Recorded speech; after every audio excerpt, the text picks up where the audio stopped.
الحمد لله رب العالمين والصلاة والسلام على سيد المرسلين وعلى آله وأصحابه الطاهرين أجمعين أما بعد فأعوذ بالله من الشيطان الرجيم بسم الله الرحمن الرحيم إلا تنصروه فقد نصره الله إذ أخرجه الذين كفروا ثاني اثنين إذ هما في الغار إذ يقول لصاحبه لا تحزن إن الله معنا فأنزل الله سكينته عليه وأيده بجنود لم تروها الذين وجعل كلمة الذين كفروا السفلى وكلمة الله هي العليا والله عزيز حكيم صدق الله العظيم بسم الله الرحمن الرحيم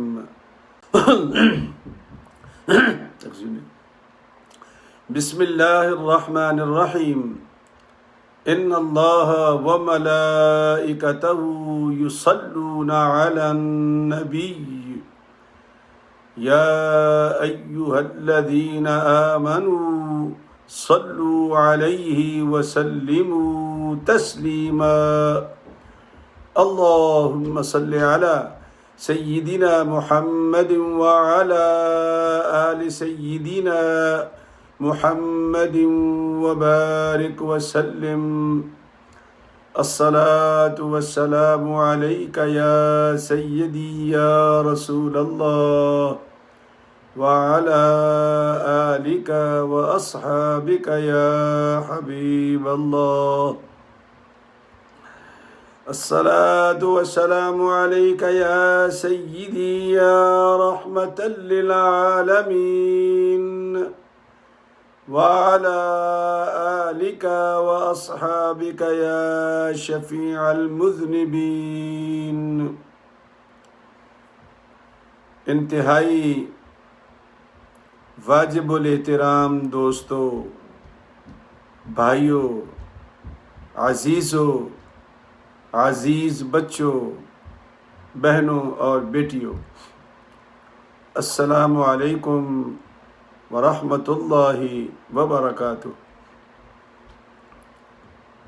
الحمدللہ ثم الحمدللہ، اللہ کے فضل و کرم سے اور سرکار دو عالم صلی اللہ علیہ وسلم کی نگاہ کرم سے اچھا وقت گزر گیا اور انشاءاللہ اچھا گزرے گا، اور آنے والا وقت بھی انشاءاللہ اللہ پاک اچھا ہی گزارے گا۔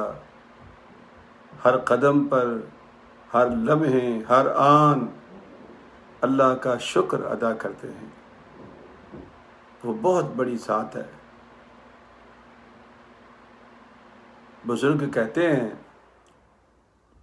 بزرگ فرماتے ہیں، رحمت حق بہانہ میں جوید، بہانہ میں جوید۔ اللہ کی رحمت اپنے بندوں کو بخشنے کے لیے بہانے دیکھتی ہے کہ میرا بندہ کس کس راہ سے میرے پاس آئے گا تو میں معاف کر دوں گا۔ بہانہ میں جوید، دھکے نہیں دیتی، اور دھکے دینا یہ ہماری صفت ہے انسان کی، رحمان کی نہیں ہے۔ وہ تو پیار کرنے والا ہے، جو غیروں کو دیتا ہے تو وہ اپنوں سے کیا سلوک کرتا ہوگا۔ حضرت سیدنا ابراہیم علیہ الصلاۃ والسلام نے ایک مرتبہ ایک بزرگ کو، ان کی عادت تھی کہ راہ جاتے مسافرین کو پکڑ لیتے اور کھانے میں شریک کر لیتے۔ ایک دن کو 80 سالہ بزرگ ان کو ملا مسافر، ان کو ساتھ بٹھا لیا کھانے پہ۔ آپ نے فرمایا بسم اللہ الرحمن الرحیم۔ بزرگ کے منہ کی طرف دیکھا، اسے کچھ نہیں پڑا، سیدھا لقمہ اندر۔ تو آپ نے پوچھا بھائی، جس خالق نے تجھے اس سفر میں اتنا شاندار کھانا دیا ہے اس کے نام سے آغاز کرتے؟ کہنے لگا جی وہ کون ہے؟ ان کا اللہ کہ میں تو نہیں جانتا۔ تو حضرت ابراہیم علیہ السلام کا دل تھوڑا سا برا ہوا اور چاہا کہ میں اس کو دسترخوان سے اٹھا دوں۔ جو اللہ کو نہیں مانتا وہ اللہ کے بندے کے دسترخوان پر کس طرح بیٹھ سکتا ہے؟ لیکن چونکہ وہ انبیاء ہیں، نبی ہیں، یہی تو بار بار ہم لوگوں کو سمجھاتے ہیں، انبیاء کی نقل نہ مارا کریں۔ انبیاء اسپیشل لوگ ہیں اللہ کے، ہیں انسان، بشر ہیں، باب آدم کی اولاد ہیں، لیکن اللہ نے ان کو چن لیا ہے، اور جن کو وہ چن لیتا ہے وہ مصطفیٰ بن جاتے ہیں، مرتضیٰ بن جاتے ہیں۔ تو وہی آ گئی کہا ابراہیم کتنی عمر ہے اس کی؟ کہا لگ بھگ 80 برس تو ہوگی۔ فرمایا میں 80 برس سے اس کو کھانا دے رہا ہوں، مجھے آج تک برا نہیں لگا، اور ایک لمحے کے لیے، ایک وقت کے لیے تیرے دسترخوان پہ بیٹھا تو تیرے دل میں برائی آ گئی، فوراً اللہ کی بارگاہ میں توبہ کی۔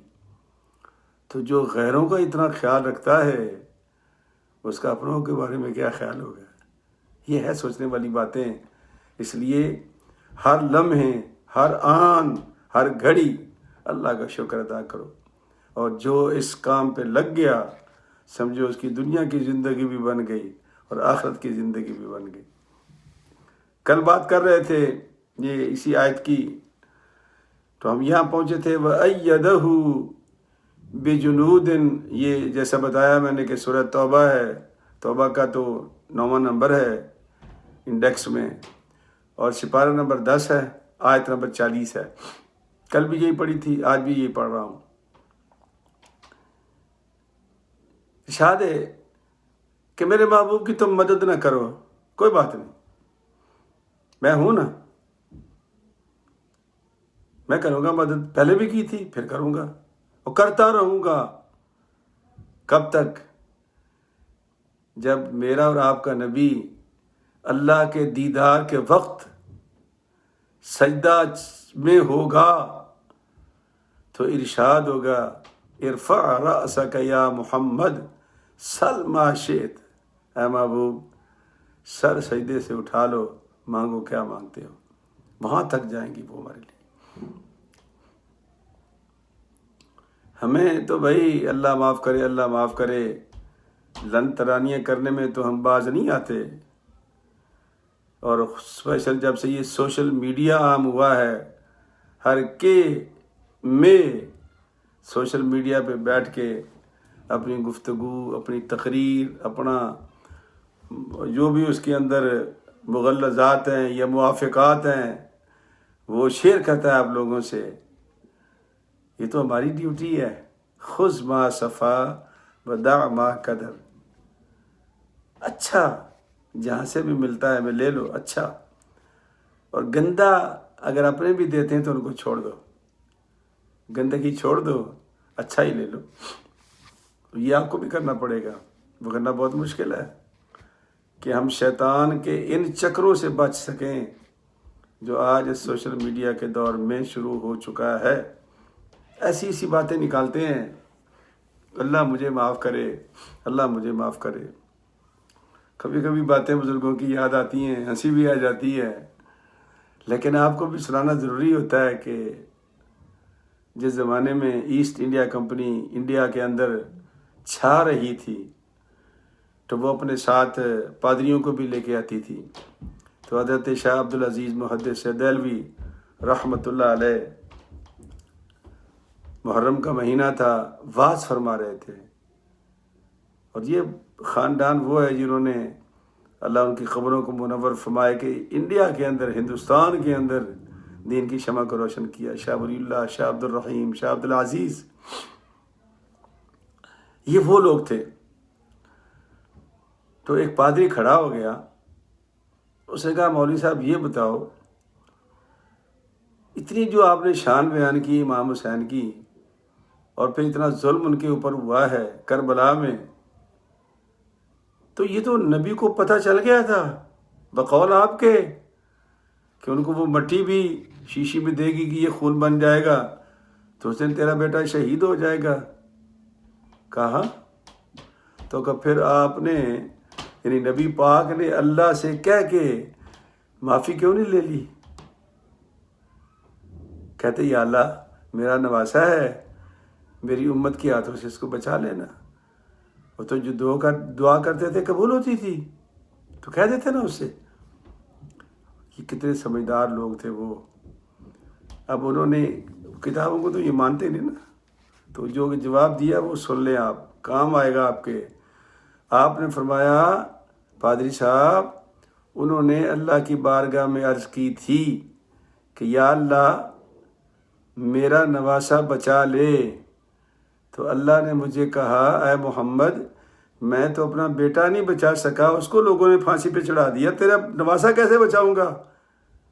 ڈھیروں پانی پڑ گیا اس پہ، چونکہ ان کا عقیدہ یہ ہے نا کہ حضرت عیسیٰ علیہ السلام کو پھانسی دے دی گئی تھی، اور سیم ٹائم وہ اللہ کا بیٹا بھی کہتے ہیں. کتنا مختصر جواب تھا کہ میں نے کہا کہ اللہ میرا نواسا ہے بچا لے. ارشاد ہوا کہ میں تو اپنا بیٹا نہیں بچا سکا، لوگوں نے اس کو پھانسی پہ چڑھا دیا تھا، تو میں تیرا نواسا کیسے بچاؤں گا؟ تو میرے بھائی سوشل میڈیا پہ لوگ بڑے کاریگر بیٹھے ہوئے ہیں، اللہ مجھے معاف کرے، لیکن اللہ کے لفظوں پہ غور کریں. یہ ہمارا جو سبق ہے نا وہ یہ ہے. اللہ کہتا ہے وَأَيَّدَهُ بِجُنُودٍ لَمْ تَرَوْهَا، میں نے اس فوج سے، اس آرمی سے اپنے محبوب کی مدد کی جس کو کوئی نہیں دیکھ سکا. اور وہ کیا تھا کہ جب وہ سارے کے سارے آگے اوپر کھڑے ہو گئے تو کبوتری نے انڈے دے دیے، مکڑی نے جالا تن دیا. اب وہ اندر دیکھ رہے ہیں، کہتے ہیں کہ اگر کوئی بندہ اندر جائے تو یہ جو عنکبوت ہے، یہ جو مکڑی کا جالا، یہ تو بڑا باریک ہوتا ہے، یہ تو ٹوٹ جاتا، اور یہ کبوتری کے تازہ انڈے گر کے تباہ ہو جاتے. اس کا مطلب ہے کہ اندر کوئی نہیں ہے. یہ ہے اللہ کی آرمی جو ہماری سمجھوں سے باہر ہوتی ہے. ایک جن مکے کی گلیوں میں شعر پڑھ رہا تھا، لوگ اس کے پیچھے تھے، نظر نہیں آ رہا تھا، ان کو نظر نہیں آ رہا تھا، شعر سن رہے تھے. کیا رہا تھا؟ سرکار کی ہجرت کی باتیں بتا رہا تھا. اس وقت لوگوں کو پتہ چلا کہ محمد الرسول اللہ یہاں سے نکل چکے ہیں، تو خاموشی سے نکلے تھے نا. جن وَأَيَّدَهُ بِجُنُودٍ لَمْ تَرَوْهَا. اور پھر اللہ کیا فرماتا ہے وَجَعَلَ كَلِمَةَ الَّذِينَ كَفَرُوا السُّفْلَىٰ، وَجَعَلَ كَلِمَةَ الَّذِينَ كَفَرُوا السُّفْلَىٰ. اللہ نے یہ ہجرت کی رات یہ نمونے دکھانے تھے. سرکار جب چلے، اچھا بڑا لمبا واقعہ ہے، میں نے کل بھی کہا تھا کہ سیرت النبی آپ ضرور پڑھیں، اور خاص طور پر اچھی اور مختصر ہے، رحمت اللہ عالمین بھی ہے قاضی سلیمان منصور پوری کی، ضیاء النبی بھی ہے، لیکن پڑھیں. یہ پڑھنے کے لیے کتابیں ہیں، اور نہیں تو اپنے فون پہ ڈال دیں سیرت النبی اور یہ حصہ نکال لیں ہجرت والا، اس میں یہ واقعہ آپ کو مل جائیں گے. سرکار ایک جگہ پر پہنچے، ایک پڑاؤ میں، تو راستے میں ایک خاتون رہتی تھی جو بڑی خدمت گزار تھی، ہر آنے جانے والے کی خدمت کرتی، اور اللہ کی رضا کے لیے پاک باہر بیٹھتی، وہ خیمے سے نکل کے باہر، تاکہ راہ چلتا مسافر دیکھ لے تو اس کو بلا کے اس کی خدمت کر دوں.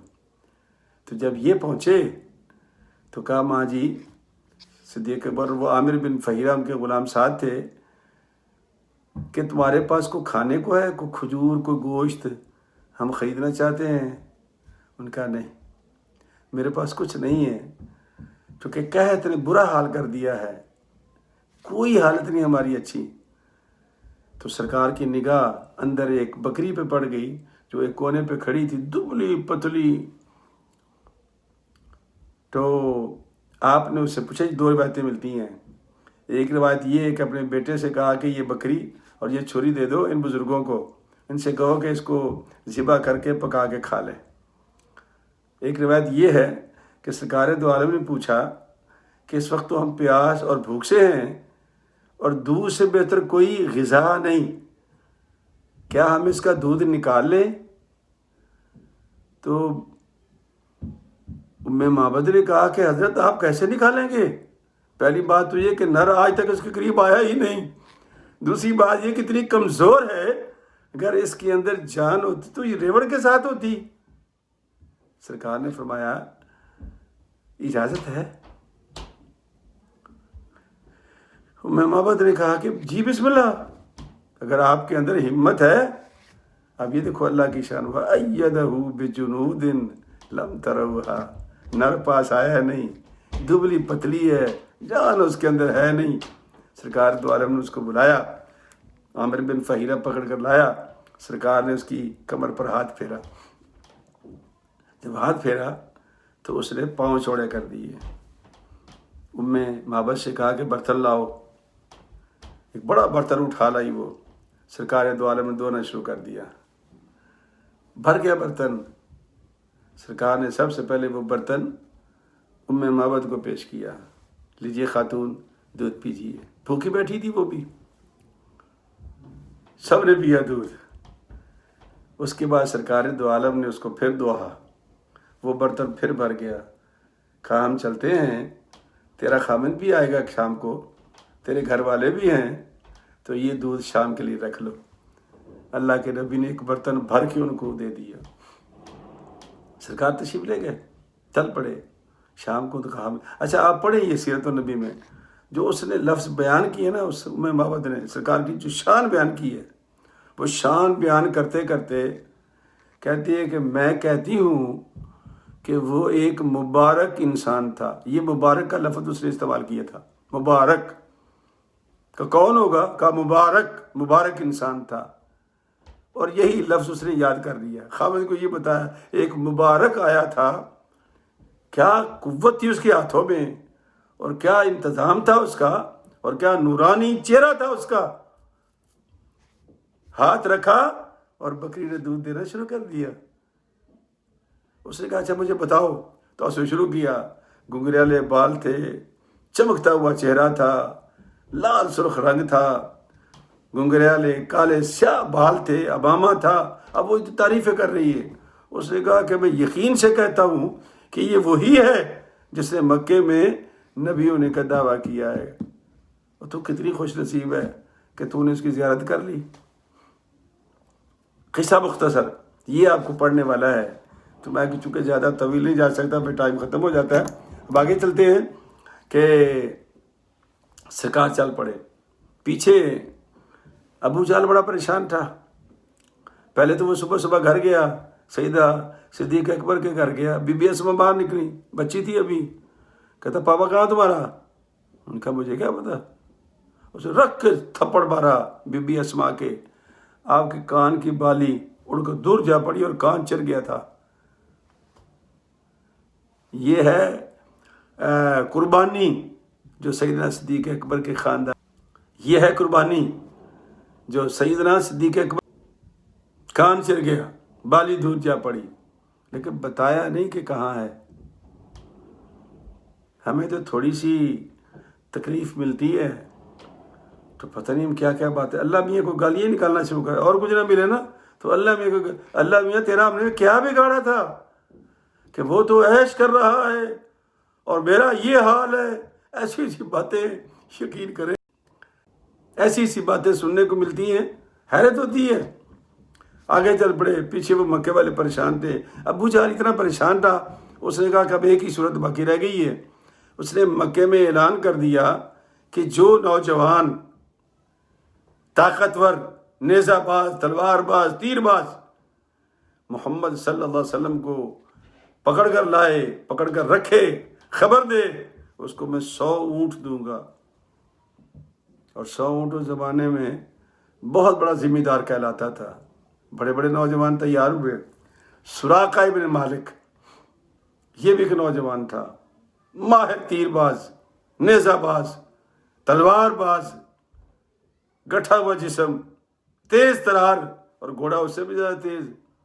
اس خاموشی سے نکلا وہ، اور خاموشی سے نکل مجمع میں بیٹھا ہوا تھا. جب وہ اعلان کر رہا تھا، وہ بھی اعلان کر رہا تھا، وہ نیچے سے نکل گیا، گھوڑا بھگانا شروع کر دیا. راستے میں ایک بندہ اس کو ملا، اس نے کہا کہ میں نے 2 لوگوں کو دیکھا ہے سمندر کے ساحل کے ساتھ ساتھ جا رہے تھے. اسے بھگایا گھوڑا. سراقہ ابن مالک نے پہنچ گیا.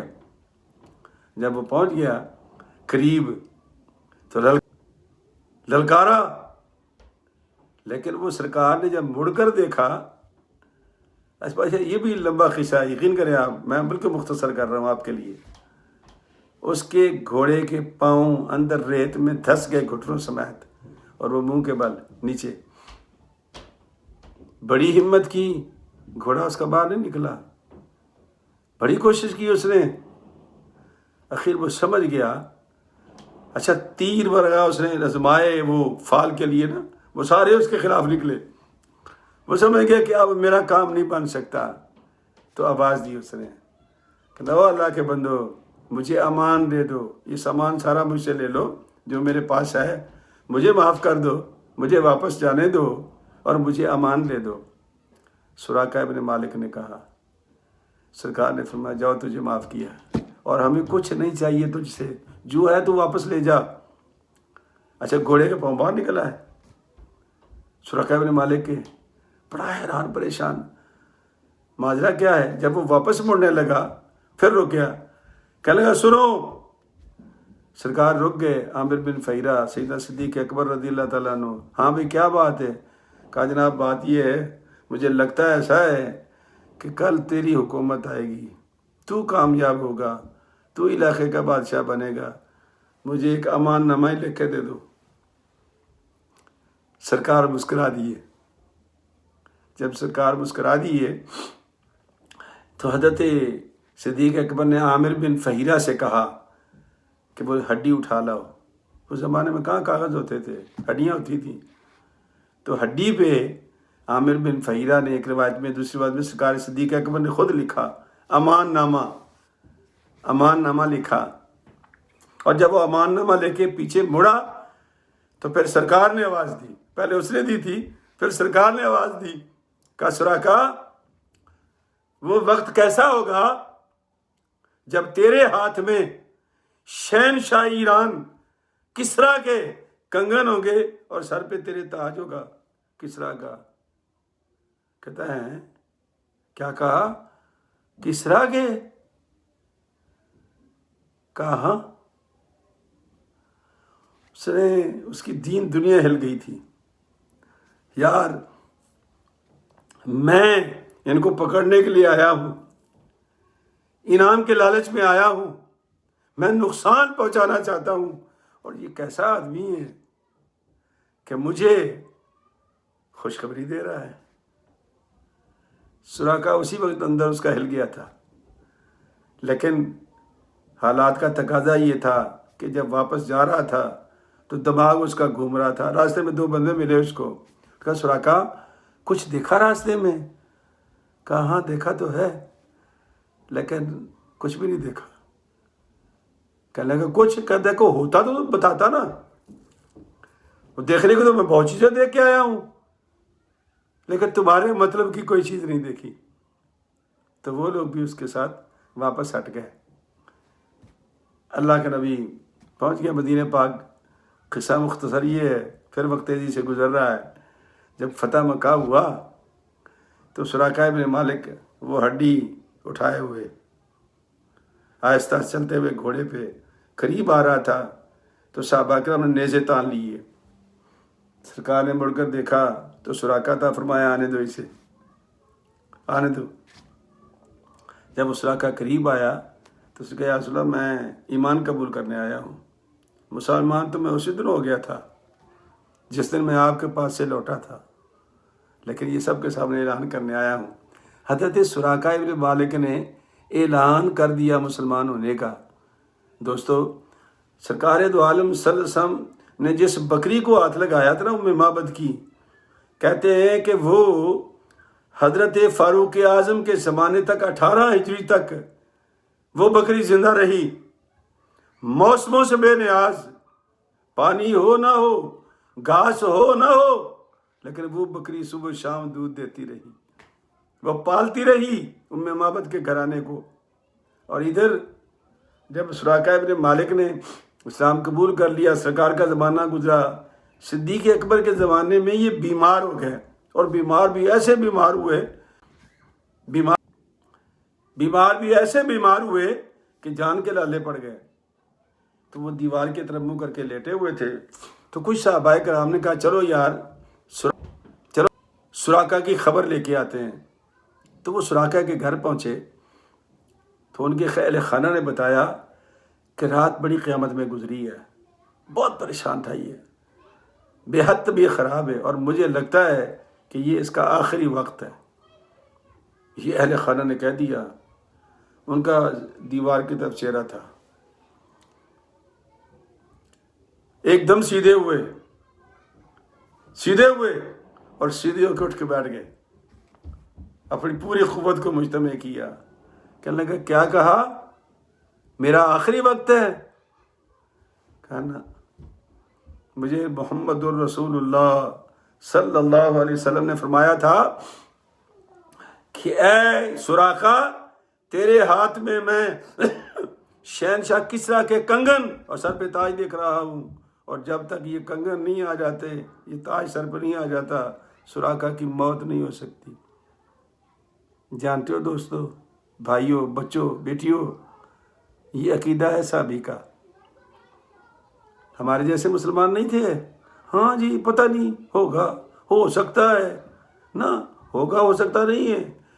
کہا کہ مجھے موت نہیں آ سکتی۔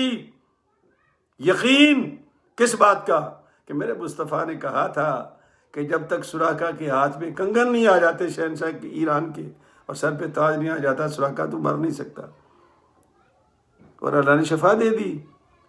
فاروق اعظم کے زمانے میں مارکا ہوا، بڑا زبردست مارکا ہوا ایرانیوں کے ساتھ۔ دونوں سلطنتیں سرکار فاروق اعظم کے زمانے میں ختم ہو گئی تھی، سلطنت روما بھی، بازنطینی بھی، اور یہ سلطنت فارس بھی، دونوں ختم ہو گئے تھے۔ سرکار کے یہ گوشہ نشین، یہ درویش لوگ، یہ کامیاب و کامرانہ لے کر دیے، لیکن وہ درویش تھے، ہمارے جیسے 2 نمبر درویش نہیں تھے، اتو میاں تسبیح تو بچو میاں کسبی، یہ ویسے نہیں تھے۔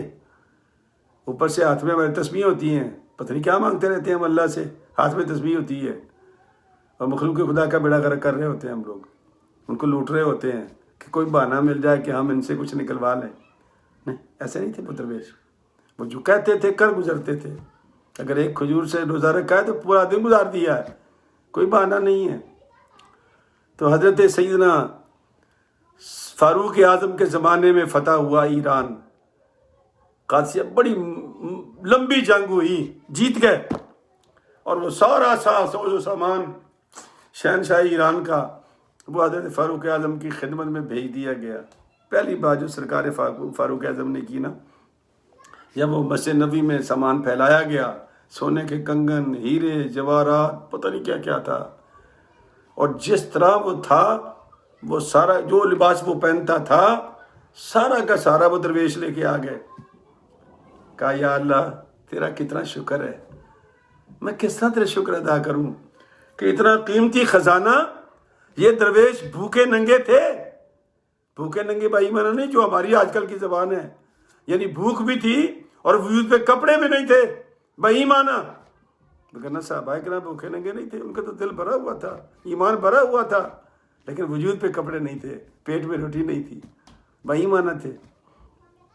کہا کہ یہ کچھ بھی کر سکتے تھے، لیکن یا اللہ تیرا کتنا شکر ہے کہ سب کچھ میرے پاس انہوں نے پہنچا دیا ہے۔ آپ نے فرمایا سراقہ کو بلاؤ۔ حضرت سراقہ ابن مالک کو بلایا گیا۔ وَأَيَّدَهُ بِجُنُودٍ لَمْ تَرَوْهَا، رب ایسے مدد کی اپنے محبوب کی کہ دنیا نے نہیں دیکھا، لیکن وہ دیکھ رہا تھا اور دیکھنے والے نے اس کو بتا دیا، وگرنہ اس موت کے منہ میں سرکار دو عالم اس کو کنگرا وہ شہنشاہ کسریٰ کے کنگن کی خوشخبری دیتا۔ دوربین لگائی ہوئی تھی نبی نے، نہیں، وہ ہے نا بتانے والا، اس نے بتایا کہ محبوب کہہ دے اس کو، میری طرف سے کہہ دے۔ اللہ دیتا ہے، اللہ کا محبوب تقسیم کرتا ہے۔ یار ہمیں کیا تکلیف ہے بیچ میں؟ ہم کون ہوتے ہیں اس کی تقسیم پہ اعتراض کرنے والے؟ ہم کون ہیں؟ ہماری کوئی حیثیت ہے؟ کچھ نہیں، بونگیاں مارتے ہیں ہم لوگ بیٹھ کے۔ صحرا کے اندر موت کا خطرہ ہے، بندے کے ہاتھ میں نیزہ ہے، تلوار ہاتھ میں، باہر تیر باز ہے، کچھ بھی کر سکتا تھا، لیکن نہیں، اس کو جنت کی بشارت دے رہے ہیں اور شہنشاہ کسریٰ کے کنگن کی بشارت بھی دے رہے ہیں۔ اس کو کہتے ہیں زندگی سمجھنے والوں کے لیے۔ اور اس کا ایمان دیکھو، ایمان دیکھو اس کا، اٹھ کے بیٹھ گیا، کہا میں نہیں مار سکتا جب تک میرے نبی کا وعدہ نہیں پورا ہو جاتا۔ تو پھر سرکار فاروق اعظم نے سب صحابہ کے سامنے اس کو تاج پہنایا، مسجد نبی شریف میں سراقہ بن مالک کو کنگن پہنایا، اور اس کی وہ جو کمر بند تھا آپ نے رکھا کچھ نہیں، پھر اس کا وہ قیمتی لباس وہ بھی پہنا دیا، اور وہ پٹکا بھی باندھ دیا، سر پہ تاج بھی لگا دیا، کنگن بھی پہنا دیے۔ میں لوگوں، ہمارا کسریٰ یہ ہے، یہ درویش ہے جس کو میرے مصطفیٰ نے صحرا میں بیٹھ کے جبکہ جان کا خطرہ تھا یہ خوشخبری سنائی تھی، آج میرے مالک نے پوری کر دی ہے۔ دوستو، ایمان تازہ کرنے والی یہ باتیں ہیں، لیکن ہیں یہ قرآن میں۔